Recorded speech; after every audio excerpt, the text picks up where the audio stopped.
Nizamabad parliament క్షేత్రంలో ఇవాళ Bharatiya Janata party చాలా బలపడ్డది. దీనికి నిజామాబాద్ పార్లమెంట్ క్షేత్ర ప్రజల ప్రేమ, ఆ ప్రేమని మన 16,972 మంది బూత్ స్థాయి సభ్యులు ఓటుగా మలచడానికి వారి పని ప్రయత్నం, అది కారణం. ఇవాళ అదే 16,972 మంది బూత్ స్థాయి సభ్యులు ఒక కుటుంబంగా భావించి ఇవాళ వాళ్ళందరికి కూడా నేను ఒక విన్నపాన్ని వాళ్ళ ముందర ఉంచుతా ఉన్నాను. సమయము సందర్భం బట్టి, వివిధ పార్టీలలో ఉన్న నాయకులతోటి బంధం అనుబంధం బట్టి, కుటుంబ నేపథ్యం బట్టి అనేక మంది అనేక పార్టీలలో ప్రజా సంక్షేమం కోసం పనిచేస్తూ ఉంటారు. చరిత్రలో సందర్భం వచ్చినప్పుడు వీళ్ళందరూ కూడా జెండాల్ని పక్కన పెట్టి అజెండా కోసము, ప్రజాక్షేమము, అభివృద్ధి, దేశ అభ్యున్నతే ప్రథమంగా భావించే వాళ్ళందరూ కూడా ఒక్క చోటికి చేరుతా ఉంటారు. చరిత్రలో ఒక చరితార్థుడైన, సమర్థుడైన, శక్తివంతుడైన నాయకుడు వచ్చినప్పుడు అట్లాంటి అద్భుతం జరుగుతూ ఉంటుంది. ఇవాళ నరేంద్ర మోడీ గారి నాయకత్వంలో దేశంలో మనం అటువంటి సందర్భం చూస్తా ఉన్నాం. వివిధ పార్టీల్లోంచి మన నియోజకవర్గంలో భారతీయ జనతా పార్టీలోకి రావడం, చేరడం, ఇటు బోధనను మొదలు పెడితే అటు జగిత్యాల దాకా చేరికలు జరుగుతూ ఉన్నాయి. బలమైన నాయకులు వస్తూ ఉన్నారు, వివిధ పార్టీల నుంచి వస్తూ ఉన్నారు. ఈ సమయంలో మనం అందరినీ ఆహ్వానించుకుంటూ ఒకటే ఉద్దేశంతో, యాటిట్యూడ్ తోటి మనం ముందుకు పోవాల్సిన సమయం ఇది. One for all, all for one. ఒక్కరి కోసం అందరూ, అందరి కోసం ఒక్కడు అన్న యాటిట్యూడ్ తోటి మనం భారతీయ జనతా పార్టీని, నరేంద్ర మోడీ గారిని దృష్టిలో పెట్టుకుని పనిచేయాల్సిన అవసరం ఉంది. చలనశీలత ఉన్న నాయకుడే, ఒక విజనరీనే దేశాన్ని గాని పార్టీని గాని బలోపేతం చేసుకుంటూ ముందుకు తీసుకెళ్లగలుగుతాడు. చలనశీలత లేని పార్టీలు మన జీవిత కాలంలో ఎన్నో కనుమరుగు అయిపోవడం మన కళ్ళతోటి చూసినాం.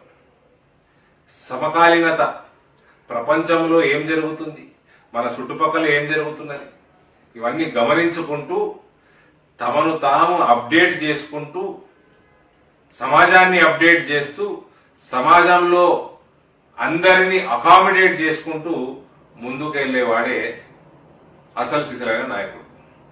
ఇవాళ అటువంటి నాయకత్వం భారతీయ జనతా పార్టీకి నరేంద్ర మోదీ గారి రూపంలో దొరకడం, దాని వల్లనే భారతీయ జనతా పార్టీ 2 ఎంపీలు ఉన్న పార్టీ నుంచి ఇవాళ 303 ఎంపీలకి పెరిగింది. అందులో నరేంద్ర మోడీ గారి నాయకత్వంలో మరింత ఎక్కువ బలపడడం కారణం చలనశీలత, సమకాలీనత ఉన్న నాయకుడు నరేంద్ర మోడీ.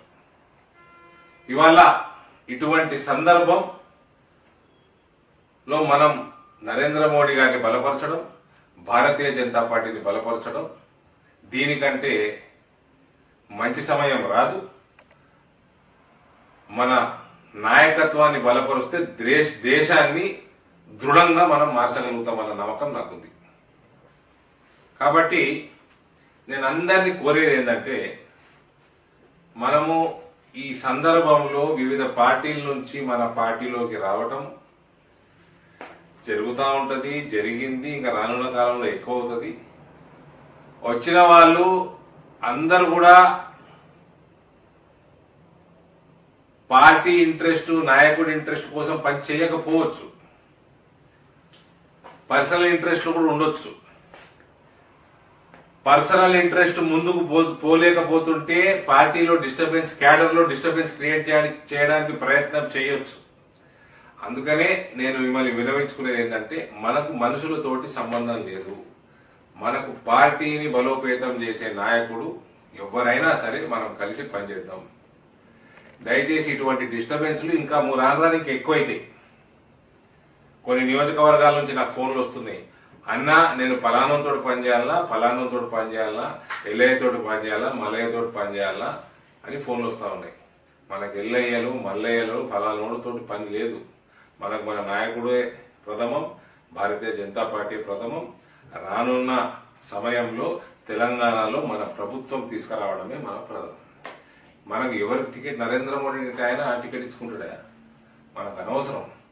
మనం కేవలం టికెట్ ఎవరికి ఇస్తారో వాళ్ళ కోసం, పార్టీ కోసం మనం పనిచేద్దాం. టికెట్ ఇచ్చేది ఎలక్షన్ల కంటే 15 రోజుల ముందు. అప్పటిదాకా మన గ్రూపులతో సంబంధం లేదు, ఎవరు ఇండివిజువల్స్ తోటి సంబంధం లేకుండా మనం అందరం పనిచేయాల్సిందిగా మీ అందరినీ వినవించుకుంటా ఉన్నాను. మరోసారి భారతీయ జనతా పార్టీని నిజామాబాద్ పార్లమెంట్ నియోజకవర్గంలో ఈ స్థాయికి తీసుకొచ్చినందుకు ప్రజలందరికీ కూడా, మన బూత్ స్థాయి సభ్యులందరూ కూడా మనస్ఫూర్తిగా ధన్యవాదాలు తెలియజేస్తా ఉన్నాను. హాయ్ ఫ్రెండ్స్, మా టుడే టుమారో యూట్యూబ్ ఛానల్ చూస్తున్నందుకు చాలా థ్యాంక్స్. మరిన్ని లేటెస్ట్ వీడియోస్ కోసం వెంటనే సబ్స్క్రైబ్ చేయండి. అలాగే ఈ బెల్ ని కూడా రింగ్ చేసేయండి. మా నోటిఫికేషన్స్ అన్ని మీ మొబైల్లో వస్తాయి. అలాగే మా వీడియోస్ మీకు నచ్చితే లైక్ చేయండి, షేర్ చేయండి, నచ్చకపోతే కామెంట్ చేయండి.